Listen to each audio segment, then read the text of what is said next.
April 8, 1943, 27,000 feet above Caen, France. The oxygen mask couldn't hide Oberleutnant Ralph Hermison's smirk as he watched the ungainly silhouettes climbing laboriously through his formation through the crystal-clear canopy of his Focke-Wulf 190A5. The veteran ace of Jagdgeschwader 26 studied the American fighters making their combat debut over occupied Europe. "Dummy armies have sent us flying milk bottles," he transmitted to his wingman, unable to suppress his laughter at the sight of the massive Republic P-47 Thunderbolts struggling for altitude. Below them, 16 P-47C Thunderbolts of the 4th Fighter Group lumbered upward in tight formation, their 2,000 horsepower Pratt Whitney R-2800 double wasp engines straining against their 7-ton weight.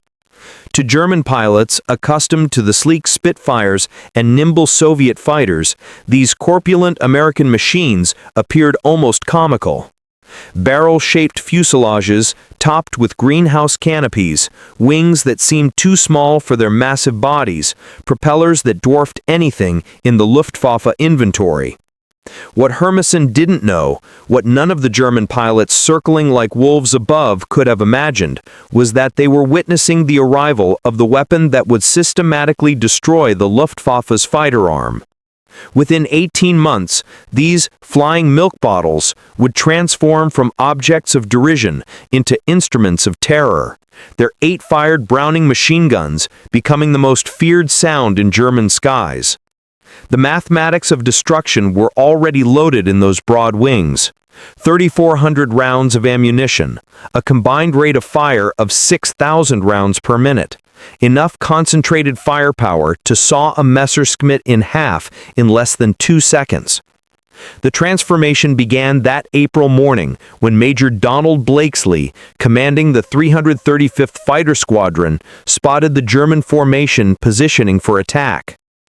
The former Eagle Squadron veteran, who had transferred from RAF Spitfires just weeks earlier, understood what his men didn't yet know: that survival in the P-47 required abandoning everything they thought they knew about air combat.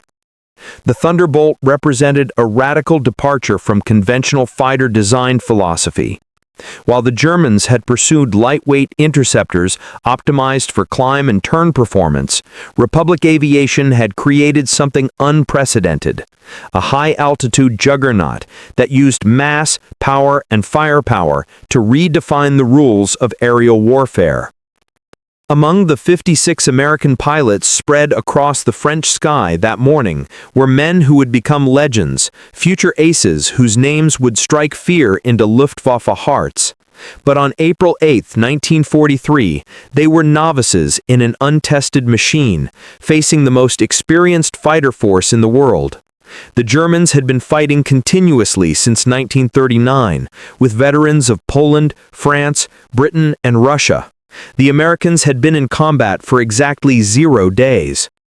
This story is about how industrial logic defeated tactical brilliance, how quantity and quality merged into overwhelming superiority, and how German pilots' laughter turned to terror as they discovered what synchronized Browning machine guns could do to an aircraft at 400 yards.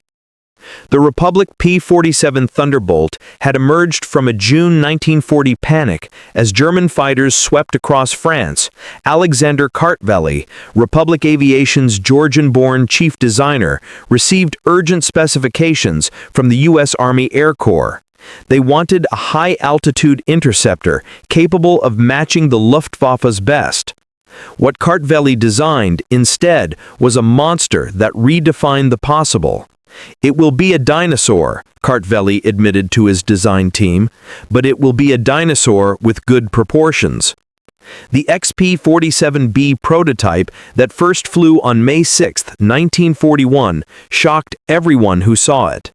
At 9,900 empty, it weighed 65% more than its predecessor, the P-43 Lancer. The massive turbo-supercharger system, with its complex ducting running through the rear fuselage, gave it an almost pregnant appearance.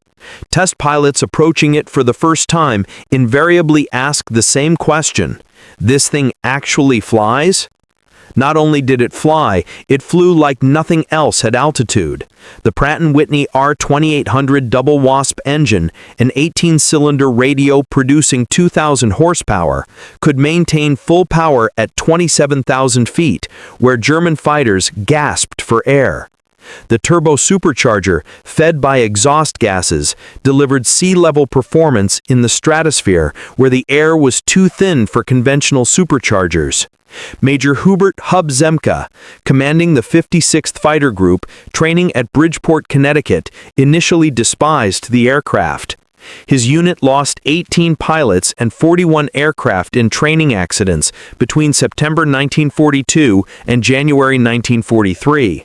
The P-47 killed more Americans in training than Germans would in the first months of combat. It ground-looped on landing, torque-rolled on takeoff, and dove with such enthusiasm that pilots discovered compressibility, their controls freezing as shock waves formed on the wings. But those who mastered it discovered something extraordinary. Lieutenant Robert Johnson, a farm boy from Oklahoma who would become one of America's top aces with 27 victories, described his first flight. It was like strapping yourself to a locomotive. The power was unbelievable. You didn't fly it, you aimed it. The first combat encounters in April and May 1943 confirmed every German prejudice. The P-47s couldn't turn with the Focke-Wulf 190s, couldn't climb with the Messerschmitt 109s, couldn't match their nimble handling at medium altitudes. Luftwaffe pilots quickly developed tactics to exploit these weaknesses, attacking from below where the heavy Thunderbolts struggled, forcing turning fights where agility mattered more than firepower. Hutman Josef Pieps Priller, commanding officer of Jagdgeschwader 26, reported to headquarters after his first encounter. The new American fighter is meat for the slaughter. It flies like a truck, turns like a freight train, and climbs like a pregnant cow. Our boys are calling them Indiana, fat targets pretending to be warriors. The statistics seem to confirm German confidence. In their first month of operations, the American fighter groups lost 14 Thunderbolts for only 3 confirmed German kills. The RAF, observing from their Spitfire squadrons, quietly suggested the Americans might reconsider their choice of mount. British pilots joked that the best evasive maneuver in a P-47 was to unstrap and run around the roomy cockpit. But something strange was happening in those early encounters that German intelligence failed to notice. The P-47s that were shot down had absorbed incredible punishment before falling. One aircraft returned from a May 4th mission with 21 cannon holes and over 100 machine gun strikes, damage that would have disintegrated a Messerschmitt or Spitfire. The massive radial engine, lacking vulnerable coolant systems, shrugged off hits that would have stopped a liquid-cooled fighter cold. More significantly, when P-47s did get their guns on target, the results were catastrophic. The Thunderbolt's weapons battery created a convergence zone of destruction that German pilots had never experienced. Unlike the rifle-caliber weapons of early war fighters or the cannon with limited ammunition, the American fighter could maintain sustained fire for over 30 seconds, an eternity in aerial combat. The event that would begin changing German perceptions occurred on June 26, 1943, over Lisieux, France. It involved Second Lieutenant Robert S. Johnson of the 61st Fighter Squadron and an encounter that would become legendary on both sides of the conflict. Johnson's formation of 48 P-47s was returning from escort duty when they were bounced by 16 Focke-Wulf 190s from 2 AGS 26, led by Hauptmann Wilhelm Ferdinand Galland, younger brother of the famous Adolf Galland. The Germans executed a perfect attack. The American fighters came down like hammers from heaven. I opened fire at 800 meters. good hits. I saw them strike the fighter's wing. The P-47 didn't even wobble. Then he fired. The aircraft ahead of us simply came apart. Not shot down, destroyed. Wings separated from fuselage, tail severed, the crew compartment shredded into metal confetti. In 2 seconds, a 110 became nothing. 8 Messerschmitts and N-10s were destroyed in less than a minute. The German pilots had never experienced such concentrated firepower. Each P-47 carried 425 rounds per gun, 3,400 rounds total, weighing nearly 900 pounds. At convergence distance, typically set at 300 yards, all 8 guns' ballistic paths intersected in a zone roughly 6 feet in diameter. Anything in that zone faced 100-inch projectiles per second, each traveling at 2,900 feet pers. The ammunition itself was a revelation of American industrial capacity. While German fighters struggled with limited cannon ammunition, typically 120 to 200 rounds for a 20mm weapon, American pilots could maintain fire for over half a minute. The standard combat load mixed armor-piercing incendiary tracer, and standard ball ammunition in patterns designed to both destroy and ignite. Lieutenant Colonel Francis Gabby Grabeski, who had become the top American ace in Europe with 28 victories, described the effect. When you hit them with all 8, they don't just go down, they explode. I saw a 110 literally cut in half, the tail falling one way, the nose and wings another. The pilot never knew what hit him. By September 1943, the Luftwaffe was discovering another horrifying reality about the P-47. Its performance improved dramatically with altitude, while German fighters suffered. The turbo-supercharged double Wasp engine maintained its rated power output up to 30,000 feet. German fighters relying on single-stage or two-stage mechanical superchargers saw their performance degrade significantly above 25,000 feet. Oberleutnant Hans Philipp, one of Germany's most successful aces with 206 victories, encountered this reality fatally on October 8, 1943. Leading Jagdgeschwader 1 against a B-17 formation at 28,000 feet over Bremen, Philipp found his Focke-Wulf 190A6 sluggish and unresponsive in the thin air. The BMW 801 engine, powerful at medium altitudes, was gasping for oxygen nearly 6 miles above the Earth. When P-47s of the 56th Fighter Group dove on his formation from 32,000 feet, the German fighters were sitting ducks. Robert Johnson, now an experienced combat pilot on his way to ace status, was flying at 31,000 feet when he spotted Philipp's distinctive Focke-Wulf with its elaborate nose art. Johnson's combat report was clinical. Open fire at 300 yards, 30 degrees deflection. Observed strikes along entire fuselage. Enemy aircraft exploded. No parachute observed. Philipp's death sent shock waves through the Luftwaffe.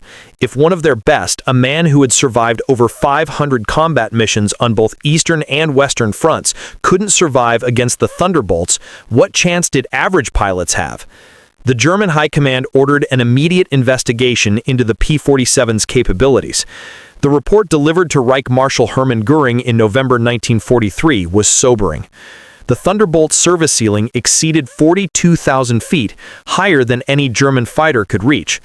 Its dive speed approached the sound barrier. Its armor included a 3/8-inch steel plate behind the pilot, half-inch bulletproof glass windscreen, and armored deflection plates around the engine. Most disturbingly, its rugged construction allowed it to absorb damage that would destroy 3 conventional fighters and still return home. In January 1944, a new variant of the P-47 began arriving in England that would complete the transformation from laughingstock to nightmare. The P-47 D-22 featured a Hamilton Standard hydromatic propeller with paddle blades 13 feet in diameter, with broad chord blades that bit into the air like massive oars. The improvement in climb rate was immediate and dramatic. Where earlier Thunderbolts had climbed at an anemic 2,200 feet per minute at sea level, the paddle blade variants could achieve 3,000 feet per minute, matching or exceeding German fighters at most altitudes. The massive propeller also improved acceleration, allowing P-47s to build energy faster in level flight. Hauptmann-Heinz Knocker of Jagdgeschwader 11, a veteran with over 200 combat missions, encountered the new variants in February 1944 during a bomber interception near Hanover. He wrote in his combat diary, "The fat American fighters have learned to climb. We bounced to formation near Hanover expecting our usual advantage. They turned into us and climbed with us.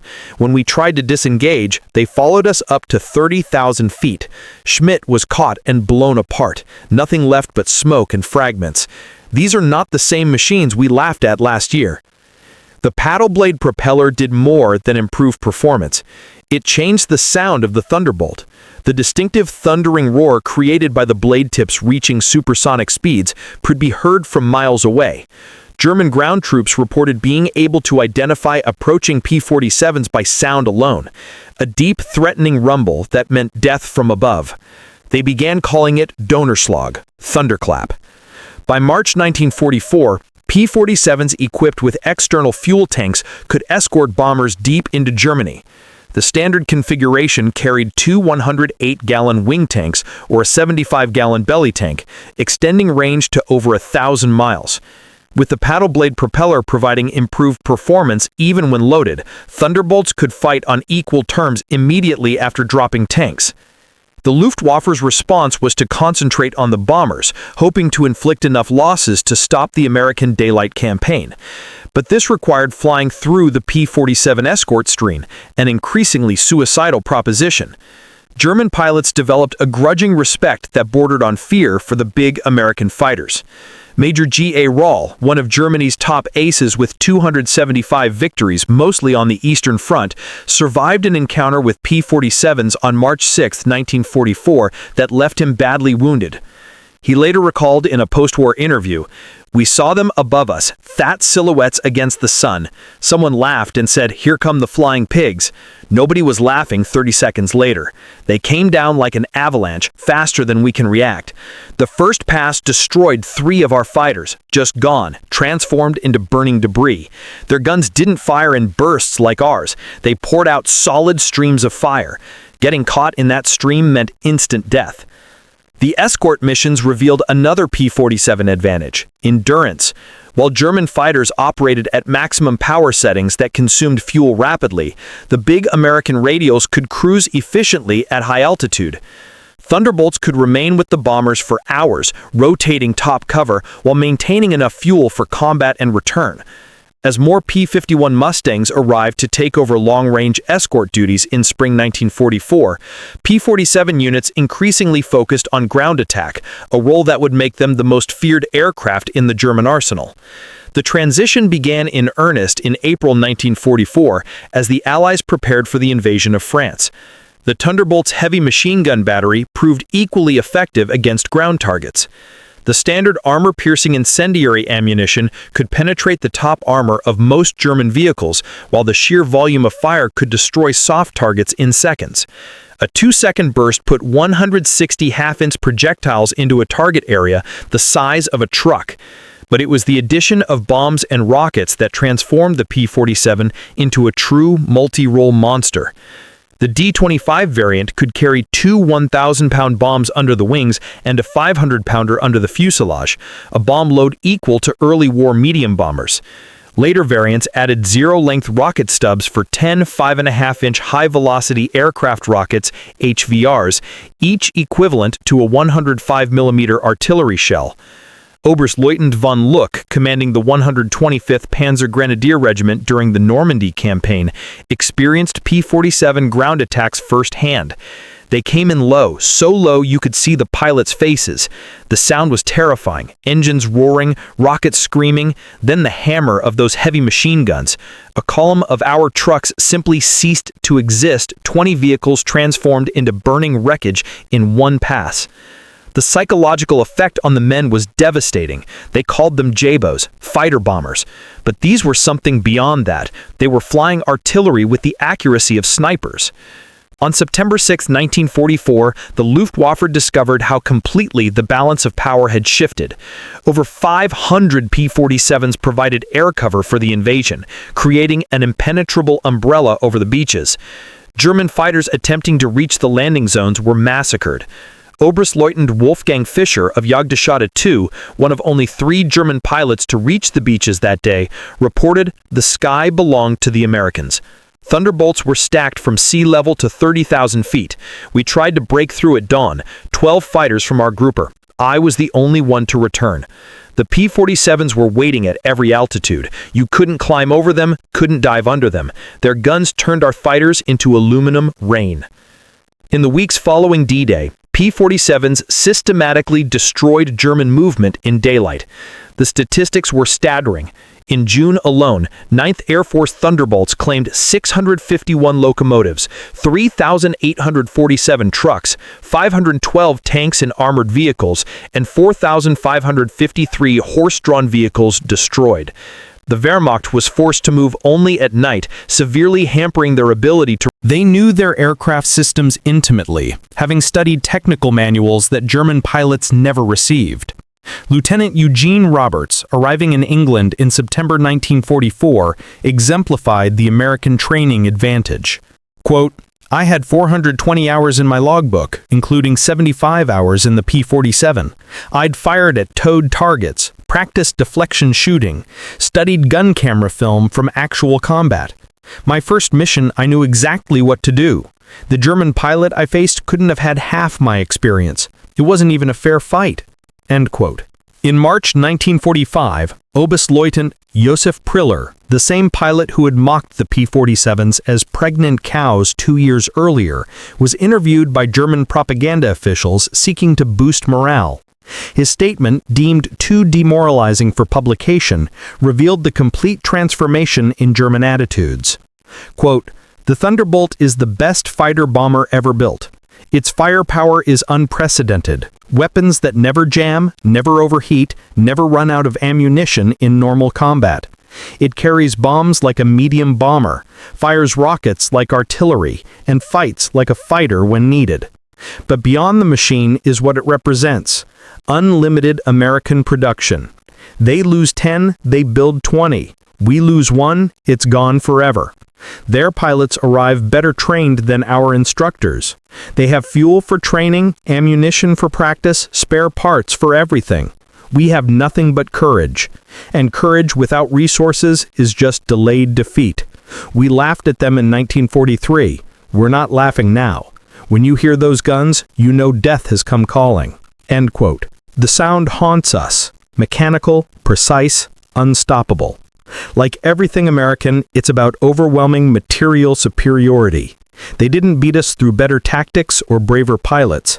They buried us under an avalanche of steel and lead. By April 1945, the Luftwaffe existed largely on paper. Fuel shortages grounded most aircraft. Experienced pilots were dead or captured. Airfields were cratered ruins.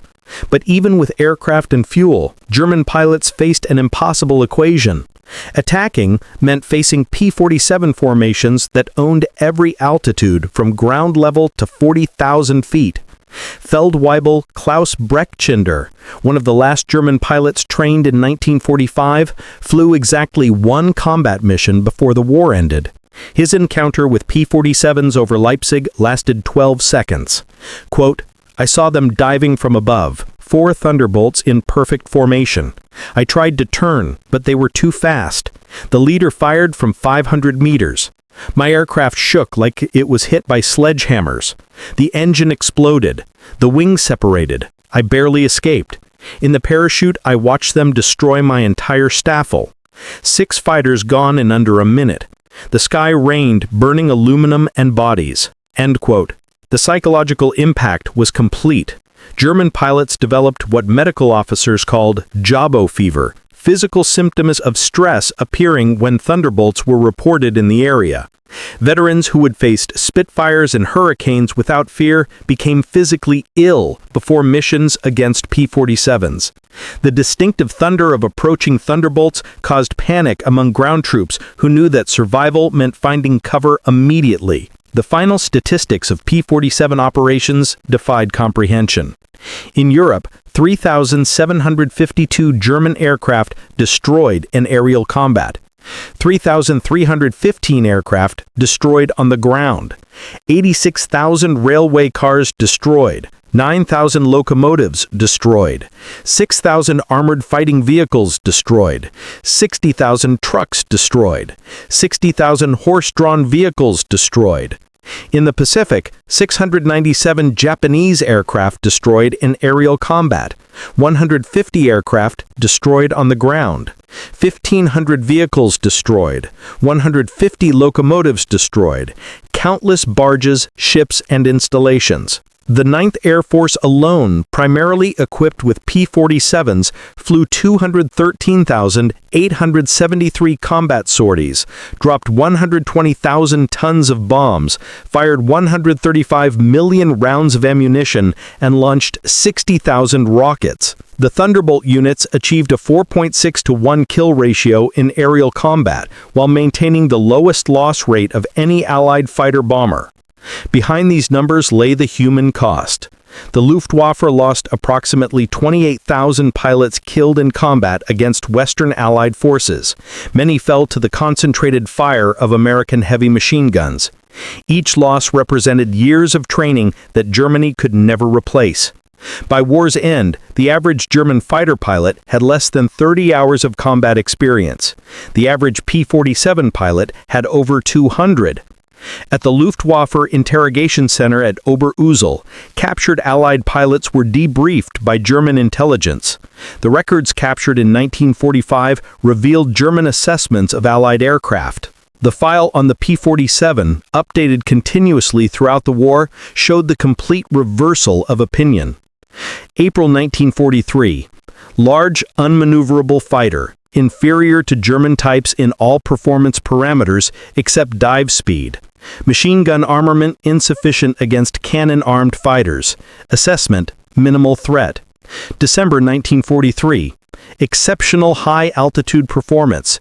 Extreme structural strength. Firepower increasingly problematic. Pilots showing improved tactics. Assessment, significant threat above 25,000 feet. June 1944. Dominant fighter bomber, superior to all German types above 20,000 feet. Firepower, devastating against all target types. Structural strength makes shoot-down extremely difficult.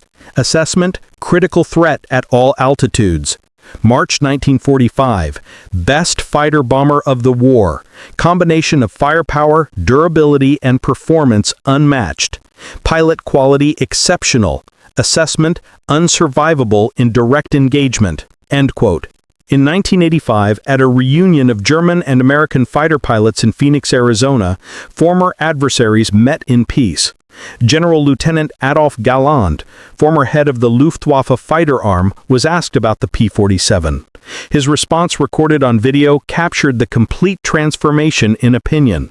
Quote, "We made a terrible mistake in 1943. We saw this big, heavy fighter and laughed. The Americans don't understand air combat. We said they built a bomber and called it a fighter. We were the ones who didn't understand. The Americans didn't try to build a European fighter. They built an American one, designed around production, firepower, and survivability.